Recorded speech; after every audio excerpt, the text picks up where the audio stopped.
C'est l'heure de retrouver notre invité du jour de Matin Première. C'est l'auteur du livre de Quimper à Cayenne, le singulier destin d'une Bretonne. Jean-François Tiffiou, bonjour. Bonjour. Merci d'être là. C'est un livre très touchant et très émouvant que vous nous proposez. Est-ce que cela aurait-il pu être le cas si ce n'était pas un roman tiré de votre propre histoire ? Je sais pas du tout, parce que l'émotion, elle est née dans la création, en quelque sorte, quoi. Et moi, j'étais pas du tout au courant de cette histoire. Non, je pense que ça aurait été totalement différent. Alors, surtout que c'est c'est pas votre art de prédilection. Vous êtes avant tout connu comme auteur-compositeur, compositeur de musique de film d'ailleurs. Vous auriez aimé écrire la musique de ce livre ? Oui. Mais c'est un peu ce que j'ai fait. J'ai essayé de. Ah Je ouais me suis inspiré de la musique pour travailler. Ce travail, fallait que les phrases coulent, fallait que ça soit rythmé. J'ai travaillé pas comme je peux le faire en musique, mais presque, on va dire. Il y Et a des vous similitudes. avez écrit en entendant Ouais, les ouais. notes. En entendant la vie là-bas, peut-être à l'époque, en essayant de m'en rapprocher le plus possible. Ouais. Je disais que c'était émouvant car sans s'en rendre compte, c'est surtout l'amour qui lie cette mère à son enfant Mm. que l'on découvre. Mm. Malgré la tragédie dont on va parler, les difficultés, le bagne et tout ça, c'est cet amour qui finalement est là du début à la fin. Sans l'amour, on n'est pas grand-chose, en fait. C'est bateau, hein, À qui mais le dites-vous, mon ami ? sans amour, on n'est rien, hein, je pense. Mais c'est vraiment ça Ouais. dans ce livre, sans s'en rendre compte, car on est vite embarqué dans cette vie de Marie Corentine, née à Brest, 1846, milieu très modeste, galère un peu la Bretagne à ce moment-là. Ah, la Pauvre Bretagne, et difficile, ouais. ah ouais, la Bretagne, à ce moment-là, c'est tendu, quoi. Mm.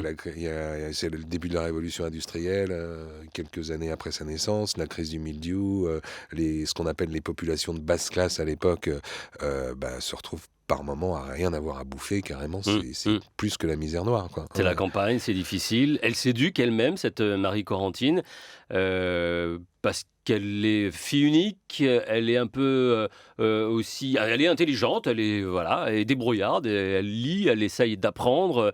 Elle a sa maman qui Oui, l'incite aussi à ça. Il y a à, également... à- à se sortir de cette galère Ouais, aussi. ouais, ouais. Hein. Et puis elle est contemporaine d'un breton dont on a pas mal parlé, qui est des Guinées, avec Mémoire d'un paysan breton, qui était un petit peu plus vieux qu'elle, mais il y avait le maire de Kerfontaine, elle est pas née à Brest, elle est née à côté de Quimper. Ah pardon, Et excuse-moi. Monsieur Olive, lui, qui gérait une sorte de collège, on va dire, à l'époque, et lui incitait les enfants à écrire. Et ça, il y a des documents là-dessus.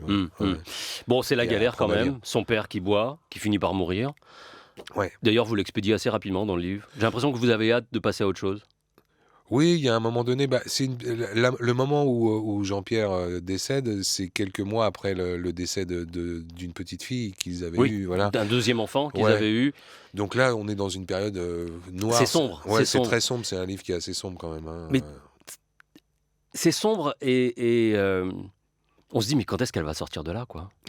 Son mariage, ses 2 enfants, puis son mari, donc son enfant qui meurt, son mari qui meurt, qui s'en va, Oui, qui plaque le tout et qu'on qui finit retrouve par devant les mourir. hospices de Quimper. Ouais. Mais Elle aussi, c'est la descente aux enfers. ouais, 6-7 ans pour descendre totalement au fond du trou, on va dire. Ouais. Vous qui êtes lié à cette femme, parce que c'est votre arrière-grand-mère, c'est un roman, mais Ouais. c'est un jour vous découvrez dans un registre des archives. C'est à la naissance de mon fils, en fait. C'est à la naissance de mon fils, j'ai fait des petites recherches généalogiques et je suis tombé sur un extrait de mariage qui parlait de mon arrière-grand-père. Et il était autorisé à se marier. À l'époque, les parents autorisaient leurs enfants à se marier.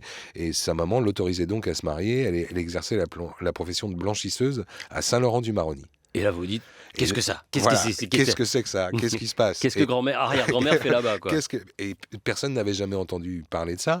Donc, il a fallu remonter le fil. Ce travail m'a pris 2 ans et demi. Et j'ai retrouvé beaucoup de documents officiels, que ce soit des extraits de mariage, des actes de décès, des coupures de presse. J'ai retrouvé la coupure de presse de sa condamnation, par exemple. Et tout ça, j'ai mis ça dans un coin, et petit à petit, j'ai construit mon histoire à partir de ces documents officiels. Vous avez refait le puzzle. J'ai reconstruit le puzzle parce que personne n'avait d'informations par rapport à Joseph, ne serait-ce que son fils, puisqu'il a disparu après, assez vite, au moment de la Première Guerre mondiale. Qu'est-ce que vous ressentez, vous, quand vous reconstruisez votre histoire, en quelque sorte, le passé de cette famille? C'est très bizarre, parce que après on rentre dans quelque chose de personnel. Mon père est parti malheureusement d'une façon dramatique en 2008, donc il y avait un besoin de reconstruction par rapport à ma vie. Il y avait besoin de laisser quelque chose à mes enfants, peut-être de pas avoir les non-dits ou les manques d'informations que moi j'avais pu vivre. Voilà, votre histoire, c'est aussi celle-ci, quoi. Non, c'est très constructif. Ça a été difficile physiquement. Je suis vraiment, mais c'était constructif, véritablement. En quoi c'était difficile? Je suis tombé malade à un moment donné, tout simplement, pendant 1 mois et demi. C'est lié à ça? Ouais, je suis tombé malade. Par rapport au travail, par rapport à l'émotion, à la psychologie, enfin, ce qui s'en est... Émotionnellement, oui. Ouais. Émotionnellement, c'est compliqué, parce qu'on a plein d'images qui nous viennent en tête. Si on parle des liens familiaux qu'on peut avoir ou de ce qu'on peut vivre, on comprend peut-être le fonctionnement de certains de nos proches, ce qui n'avait pas ces informations. Ouais. Donc cette arrière-grand-mère, en Guyane, au Bagne, donc, et on va y revenir à cet ouvrage, personne n'en parlait dans la famille? Personne n'était au courant. Personne n'était au courant parce que... avec son départ, Joseph, lui, grandit, il monte à Paris, il y a le train qui arrive, etc. etc. Joseph, c'est son fils. Joseph, c'est son fils, pardon. Et là arrive la Première Guerre mondiale, et on a énormément de gens qui ont fait la Première Guerre mondiale dont on ne sait pas où est le corps. D'accord. Donc moi, j'ai aucune information sur l'endroit où mon arrière-grand-père est aujourd'hui, ou a été enterré à l'issue de la Première Guerre mondiale. Pour Marie Corentine, elle passe de galère en galère, c'est la descente aux enfers, on en est là dans le livre, et à force d'être condamnée, elle finit là-bas, exilée au Bagne. Au bout de 3 condamnations, la 4e pouvait être définitive. Ouais. Et c'était à titre d'exemple aussi, il fallait sanctionner aussi. C'était à titre d'exemple, et puis il y avait une volonté. Il faut savoir que l'État français n'a jamais su trop quoi faire avec la Guyane sur certains aspects.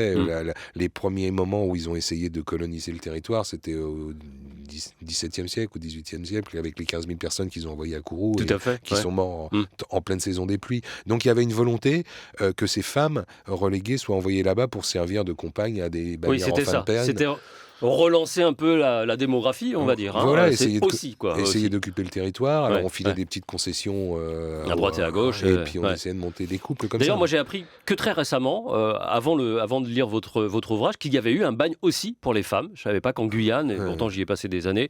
Donc elle se retrouve là-bas. C'est votre arrière-grand-mère qui fait partie de ces quelques femmes. Elles ont été en tout, 500 à être envoyées. D'accord. Au début, rien n'est. Faut savoir que au niveau du bagne, que ce soit pour les hommes ou les femmes, rien n'était prévu pour accueillir qui que ce soit. Donc la ville de Saint-Laurent-du-Maroni, que ce soit Charvaigne, que ce soit la maison des relégués des femmes ou tous les camps qu'il peut y avoir autour, ont été construits par les bannières, ont été mis en place par les bannières. Donc elle est envoyée là-bas avec le 2e bateau. Qui envoie des femmes là-bas en 1888. Le Saint-Nazaire. Je suis pas sûr que ce soit le Saint-Nazaire. C'est pas le Saint-Nazaire, ça, il me semblait. Bon, bravo. Et elle est envoyée là-bas, et au départ, elles sont une vingtaine, et la durée de vie est de 6 ans. Ouf. Sur place. C'est tellement rude que la durée de vie, l'espérance de vie est de 6 ans. Elle va vivre 16 ou 17 ans sur place. Et là, on est en 1888 où elle découvre. Et là, c'est dur. Le bagne là-bas, ça rigole pas. C'est l'enfer. C'est à Saint-Laurent, on est loin de Cayenne. On l'appelle le petit Paris, mais il faut le dire vite quand même. D'ailleurs, c'est très joli, cela dit. Aujourd'hui, Saint-Laurent, c'est très, très mignon. Mais à l'époque, ça devait être autre chose. Et c'est vrai que ce qui est particulier dans votre ouvrage, c'est qu'il y a un côté très journalistique, c'est qu'il y a les preuves à l'appui. C'est un roman, mais il y a les illustrations, il y a les gravures, il y a les PV de l'administration. C'est documenté, c'est recherché. D'ailleurs, Ouest France le dit, premier roman nerveux et très documenté dans l'une de vos critiques. Ça m'a profondément touché parce que j'ai mis 2 ans et demi à récupérer tous ces documents-là, quoi.